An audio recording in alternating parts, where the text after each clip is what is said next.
چې په قبر کې سزا شته، په قبر کې خوشحالیان شته، او هغه دا نه چې مستقل د قبر د خوشحالو ځای دی یا مستقل قبر چې دی نو هغه د خفګان ځای دی.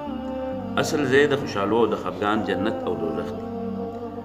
خدا قبر چې دی دا اولنې منزل دی یا د مستقل خوشحالۍ دپاره یا د مستقل خفګان دپاره.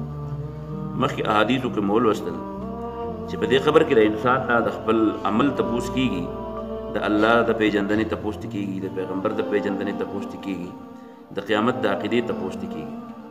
په دې سبق کې یو واقعه به دور خاص ذکر شوی ده. حضرت سعد ابن معاذ رضی الله تعالی عنه دا د پیغمبر علیه السلام داسې صحابي دی چې د متعلق رسول الله صلی الله علیه وسلم یو وخت کې فرمایلی چې د عزت او د خاطر په بنیاد باندې اهتز له عرش الرحمن، د الله تعالی عرش چې دی نو د اوجه باندې الدې کې باغی کې حرکت راغی. خو د دې باوجود حضرت سعد ابن معاذ رضی الله عنه چې کله وفات شو نو صحابه کرام په ولاړ دي په جنازې باندې، صحابه جنازه وکړه او مخکې محمد رسول الله صلی الله علیه وسلم په خپل امام دی هغه جنازه وکړه. خو دغه پیغمبر چې د چا جنازه کړې، صحابو چې د چا جنازه کړې، په خپل د شهادت په منصب باندې یو قسم پایز دی.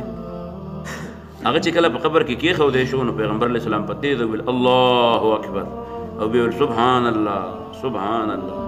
یو صحابي چې تپوس وکړو د الله پیغمبر په نورو جنازو کې خو دې الله اکبر نه دی ویلی د جنازې د مون نه بغیر، او په نورو جنازو کې خو دې سبحان الله داسې د تعجب اظهار نه دی کړی. دې کې دې ولې تعجب اظهار و؟ رسول الله صلی الله علیه وسلم ورته وفرمیل چې خبرې چې د قبر کې د سعد ابن معاذ کېښودی شو نو دا قبر داسې پر خپل دی وړقېد داسې راتنګ شو. چې راتنګ شو ما وی چې د معاذ ابن جبل نو بس څه چل شوی نو ما د الله اکبر د خولې نه وخته او سبحان الله مې وویل، الله تعالی بیرته هغه قبر چې دی نو کولاو. حضرت عبدالله ابن عمر فرمایي رضی الله عنه چې دا خو د سعد ابن معاذ قبر و چې د هغه دپاره د الله عرش په حرکت کې راغلی و او د هغه دپاره د اسمان دروازې کولاو کړی شوې وې او د هغه په جنازه کې او یا زره ملائک موجود وو.